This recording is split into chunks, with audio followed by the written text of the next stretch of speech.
అదే క్రమంలో స్వాతి నీలబట్ల గారికి వాళ్ళ నాన్నగారు, ఆవిడ చెప్పింది ఏంటంటే వాళ్ళ నాన్నగారు చాలా సహకరించారు ఆమెకి. వాళ్ళ నాన్నగారు ఇప్పుడు లేరని చెప్పారు ఆవిడ. వాళ్ళ నాన్నగారు జర్నలిస్ట్గా పనిచేసి అలాగే జర్నలిస్ట్ సంఘానికి అధ్యక్షులుగా కూడా పనిచేశారట ఆయన. సో ఒక్కసారి చూడండి అందరూ కూడాను, ఒక్కసారి ఆలోచించండి. మనం చేయగలిగేది ఖచ్చితంగా చేయచ్చు.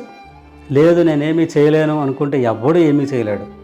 ఈ స్వాతి నీలబట్ల గారు ఇంకోటి చెప్పారు, నాలాంటి తల్లులు ఎంతోమంది ఇబ్బంది పడుతున్నారు, వాళ్ళందరికీ కూడా ఇలాంటి అవకాశాలు ఇస్తే వాళ్ళ నైపుణ్యం కూడా తోడవుతుందనే ఉద్దేశంతో ఈ యాప్ తయారు చేసి ఆమె కంపెనీలోనే ఆమె లాంటి తల్లులకే ఉద్యోగాలు ఇప్పించారు.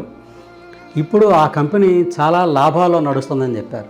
ఒక్కసారి చూడండి ఎంత అద్భుతంగా ఉందో.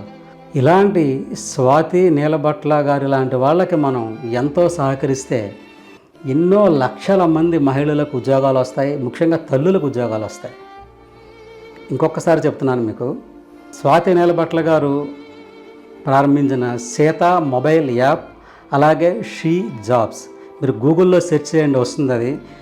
ఎవరికైనా ఇలాంటి మహిళలు అంటే ఇలాంటి తల్లులు డెలివరీ అయ్యి 1 సంవత్సరం కాకపోవచ్చు, 6 నెలలు కాకపోవచ్చు, 2 ఏళ్ళు కాకపోవచ్చు, ఉద్యోగాలు రాని తల్లులకు బాగా ఉపయోగపడే యాప్ అయితే ఇది సీత మొబైల్ యాప్ అని నేను అనుకుంటున్నాను.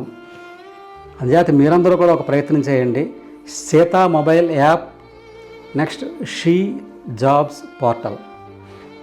Thank you.